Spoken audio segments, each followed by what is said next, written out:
सौरभ ने कहा, आहुति देनी होगी, तभी यहाँ की प्रॉब्लम सॉल्व हो पाएगी। इसके बाद सौरभ ने अपनी पूजा करना शुरू किया। इस वक्त गोलू भी ब्रह्म राक्षस से डरकर सौरभ के पास आ गया था। सौरभ ने एक पूजा शुरू की और अपनी आंखें बंद करके एक मंत्र पढ़ना शुरू किया। उस मंत्र की वजह से पक्षियों की प्रॉब्लम्स एक स्पिरिट फॉर्म में बदलकर उन अगरबत्तियों के बर्नर में आ गई। इसके बाद सौरभ ने बहुत सारे मंत्र बोले, जिनकी वजह से वहां तूफान आ गया। उस तेज तूफान की वजह से गोलू सौरभ से चिपक गया। फरहीन भी इस तेज हवा से थोड़ी सहम गई थी। वो जान गई थी कि ब्रह्म राक्षस बहुत खतरनाक था और उसकी परछाई को वापस भेजना आसान नहीं होने वाला था। सौरभ ने बुलंद तलवार और उस लंबे ब्रश का इस्तेमाल करके एक पैटर्न बनाया, जिससे उसके ऊपर आसमान में उड़ रहे पंछियों को उस पहाड़ी पर अट्रैक्ट करना शुरू कर दिया। फरहीन ये देखकर हैरान हो गई और उसे अब समझ आया कि आहुति किसकी देनी होगी और कौन इस जगह का मालिक था। अब उसे ब्रह्म राक्षस की बात समझ आ रही थी और ये भी समझ में आ गया था कि क्यों सौरभ चुप हो गया था ब्रह्म राक्षस की बात सुनकर। उसके सामने सारे पक्षी उड़ रहे थे। सब कुछ स्लो मोशन में दिखाई दे रहा था। फरहीन की आंखों से अपने आप आंसू टपकने लगे उन पंछियों के बारे में सोचकर। सौरभ ने उन पंछियों से गुहार लगाते हुए जोर से कहा, अगर तुम्हें अपना घर वापस चाहिए तो तुम्हें अपना बलिदान देना होगा, ताकि तुम्हारे बच्चों के लिए घर बच सके। मैं जानता हूं कि ये अन्याय है, लेकिन इसके अलावा और कोई रास्ता नहीं है। पर मैं वादा करता हूं, जिन्होंने भी ऐसी परिस्थितियां बनाई हैं जिनकी वजह से तुम्हारा घर बर्बाद हुआ है और तुम्हें अपना बलिदान देना पड़ रहा है, उन लोगों को मैं छोड़ूंगा नहीं। मैं तुमसे गुहार लगाता हूं कि आने वाले भविष्य को बचाने के लिए तुम्हें अपना बलिदान देना पड़ेगा। सौरभ ने इसके बाद उस पहाड़ी पर कुछ लकड़ियां जलाकर एक हवन जैसा बना दिया। फिर उसके चारों तरफ सिंदूर से उसने बड़ा सा सर्किल ड्रॉ किया। इस सर्किल के अंदर ही उन पंछियों को अपना बलिदान देना था। ऊपर उड़ रहे सभी पंछी वहां पहाड़ी पर उस हवन के पास आ गए और एक एक करके सभी ने अपना बलिदान दे दिया। ऐसा लग रहा था कि मानो उन्हें सौरभ की सारी बात समझ में आ रही थी। उन पंछियों ने अपने बच्चों के लिए और अपना घर बचाने के लिए सौरभ के ऊपर भरोसा करके अपना बलिदान दे दिया था। उस पहाड़ी पर जहाँ पे सारे पंछी आकर मरे थे, वहां पर उनकी लाशों से बहुत ही दर्दनाक मंजर दिखाई दे रहा था। ये सब देखकर फरहीन फूट फूट कर रोने लगी। सौरभ भी ये नजारा नहीं देख पा रहा था, पर फिर उसका दुख गुस्से में तब्दील हो गया और सौरभ ने उन मरे हुए पंछियों से कहा, तुम्हारा बलिदान मैं व्यर्थ नहीं जाने दूंगा और जो भी इसके लिए जिम्मेदार है उसे मैं इस पल का एहसास दिलाकर रहूंगा।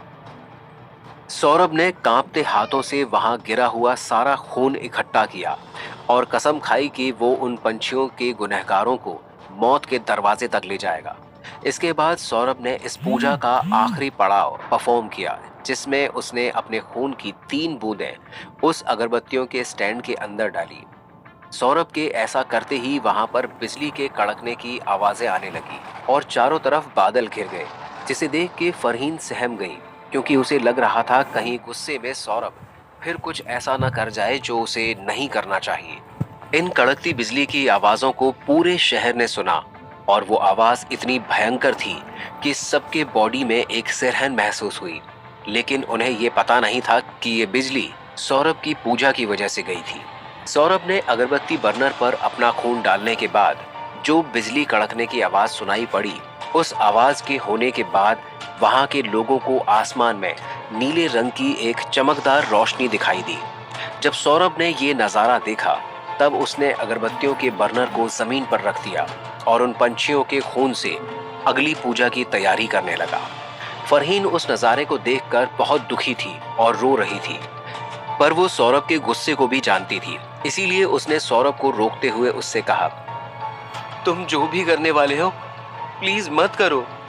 सौरभ ने कहा, मुझे ये करना ही होगा, क्योंकि मैंने इन पंछियों से वादा किया था, जिसकी वजह से इन्होंने अपना बलिदान दिया। फरहीन ने कहा, हम उनको दूसरे तरीके से भी सजा दे सकते हैं, ये तरीका ठीक नहीं है। सौरभ ने कहा, क्या है दूसरा तरीका? फरहीन ने कहा। हम उन्हें कोर्ट में ले जा सकते हैं, उनके खिलाफ सबूत इकट्ठा कर सकते हैं जिनसे उन लोगों को सजा मिल सके। सौरभ ने कहा।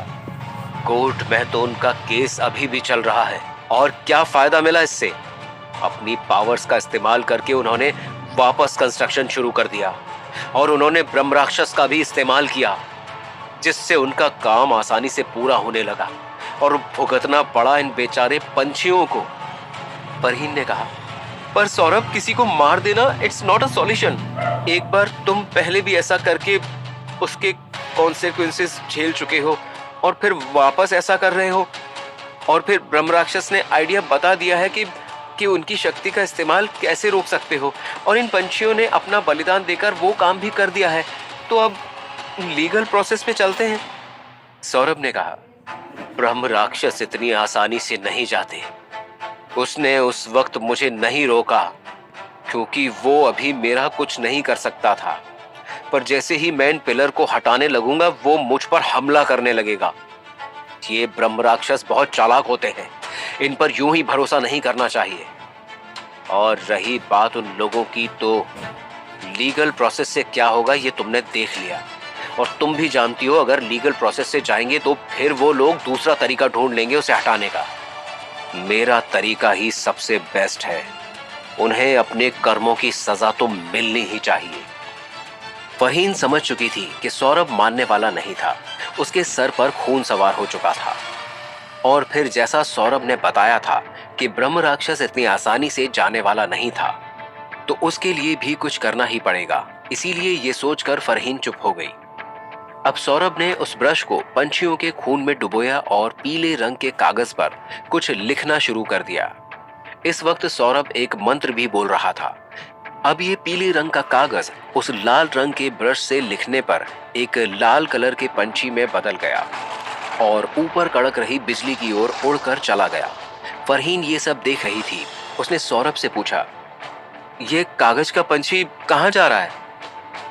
सौरभ ने कहा, ये कागज से बना हुआ जरूर है, पर ये मरे हुए पंछियों की आत्मा है जो अपना बदला लेने के लिए जा रही है।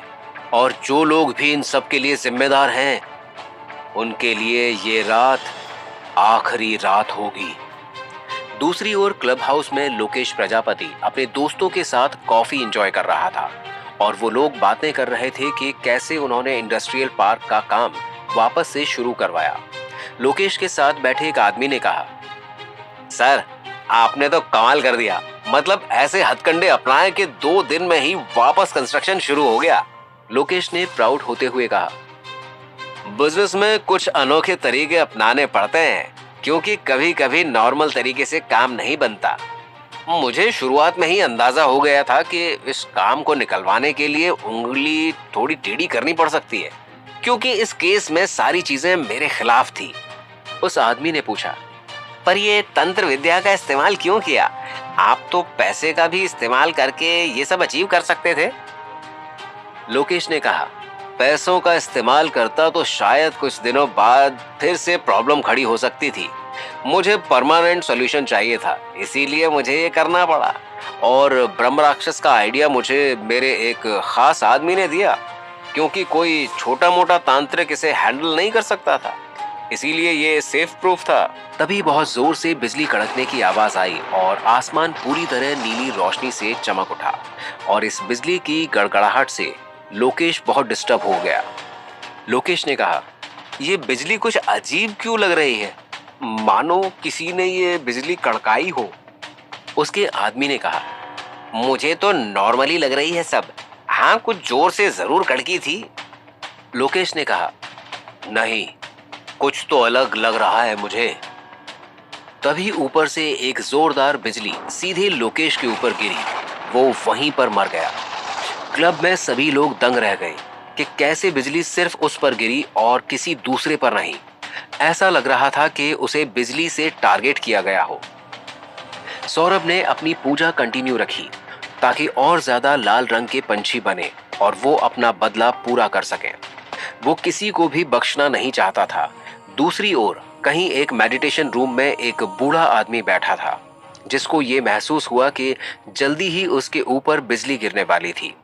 उसने अपनी आंखें खोली और इधर उधर देखने लगा। उसका मन बहुत व्याकुल हो गया था और उसके मन में सवाल आ रहे थे। आखिर उसे ऐसा क्यों लग रहा था कि वो ऑन द स्पॉट खत्म हो जाएगा। उस बूढ़े आदमी ने अपनी बेटी को एक मैसेज भेजा जिसमें उसने लिखा, मेरी गलतियों की वजह से मेरा नाती बीमार हुआ था। तभी उस पर एक जोरदार बिजली गिरी और वो भी वहीं मर गया। सौरभ के ये सारे लाल पंछी अलग अलग जगहों पर गए और जो लोग भी उन पंछियों की मौत के जिम्मेदार थे, उनसे इन पंछियों ने बदला लिया। यहाँ एक तरफ राम लखन काफी अच्छे मूड में अपनी गाड़ी में जा रहा था, तभी उस पर बिजली आ गिरी और उसकी कार का एक्सीडेंट हो गया, जिसके बाद वो कोमा में चला गया। उधर इंडस्ट्रियल पार्क की एक बिल्डिंग में ये सारे लाल पंछी खिड़कियों से अंदर घुसे और उन्होंने वहां के वर्कर्स पर अटैक कर दिया, क्योंकि ये सभी वर्कर्स भी मालिकों के कहने पर कंस्ट्रक्शन कर रहे थे। इसीलिए एक तरीके से वो भी इन पंछियों की मौत के जिम्मेदार थे। अब सौरभ ने ब्रह्म राक्षस की इच्छा पूरी करते हुए इस पूजा को कंप्लीट किया। ब्रह्म राक्षस गुस्से से भर चुका था और उसने ये पहचान लिया था कि कौन लोग उन पंछियों की मौत के जिम्मेदार थे। अपना काम खत्म करने के बाद सारे लाल रंग के पंछी सौरभ के पास लौट कर आए और उन्होंने सौरभ की मदद का शुक्रिया अदा करते हुए कहा, हम आपका शुक्रिया अदा करते हैं क्योंकि आपने हमारे बलिदान का बदला लिया और हमारी आने वाली पीढ़ी के लिए उनका घर बचा दिया। सौरभ ने कहा, कुछ इंसानों की वजह से आप लोगों को हुई इतनी सारी प्रॉब्लम्स के लिए मैं आपसे माफी मांगता हूं और मैं भगवान से ये प्रार्थना करूंगा कि आपकी आत्मा को शांति मिले। सौरभ ने फिर उन पंछियों से कहा, आप लोगों से मुझे एक हेल्प चाहिए। मैं चाहता हूं कि आप लोग इस पिलर को खत्म कर दें ताकि मैं यहां से ब्रह्म राक्षस को हटा सकूं। उन पंछियों ने कहा, जरूर। इसके बाद सौरभ के इशारा करने पर एक तूफान आया जिसने वहां खड़े पत्थरों के उस पिलर को खत्म कर दिया। जैसे ही वो पिलर खत्म हुआ, ब्रह्म राक्षस ने अपना रंग दिखाना शुरू किया और वो गुस्से में आ गया। ब्रह्म राक्षस ने सांप की शेप में अटैक करना शुरू किया, लेकिन लाल रंग के वो पंछी उससे भिड़ गए। अब वहां पर इन लाल रंग के पंछियों और ब्रह्म राक्षस की सांप की शेप वाली परछाई के बीच में जंग छिड़ गई। ब्रह्म राक्षस की परछाई ने अपने मुंह से कुछ आग के गोले फेंके, जिससे पंछियों ने बचने की कोशिश की और बच गए। उस परछाई ने लगातार गोले दागना शुरू किया। तभी गोलू सौरभ की गोद से उठा और इस जंग में कूद पड़ा। जैसे ही वो आगे बढ़ा, वैसे ही वो पूरा सुनहरे रंग का हो गया और उसका साइज भी बहुत बड़ा हो गया था। गोलू ने डायरेक्ट उस ब्रह्म राक्षस की परछाई को पकड़ा और नीचे पटक दिया। फिर गोलू ने उसकी गर्दन पकड़ के उसे हवा में फेंक दिया और वो बहुत जोर से नीचे गिरा। नीचे गिरते ही वो ब्रह्म राक्षस उठा और उसने गोलू पर आग के गोले दागे, पर गोलू का कुछ नहीं हुआ, बस वो थोड़ा पीछे हटा। ब्रह्म राक्षस ने कुछ मंत्र पढ़े और गोलू की तरफ उन्हें फूंक दिया, जिसके बाद गोलू की तरफ कुछ सांप की आकृतियां तेजी से बढ़ीं, पर गोलू से टकराने के बाद वो सब गायब हो गई। दरअसल गोलू पर जादू का असर नहीं होता था, क्योंकि वो जहां से आया था वहां की हवा में ही जादू और चमत्कारी शक्तियों का असर होता था और वो इसे लगातार झेलता रहता था। इसीलिए इन सब का असर गोलू पर बेकार था। फिर गोलू तेजी से ब्रह्म राक्षस की ओर दौड़ा और उसने उसे पकड़कर जमीन में गाड़ दिया और फिर उसे निकाला और सीधा अपने मुंह के अंदर डालकर निकल गया।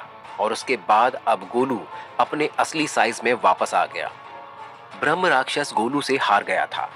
फिर सारे लाल रंग के पंछी ऊपर कड़कड़ाती हुई बिजली की तरफ चले गए और गायब हो गए। वहां काले रंग का धुआं छा गया।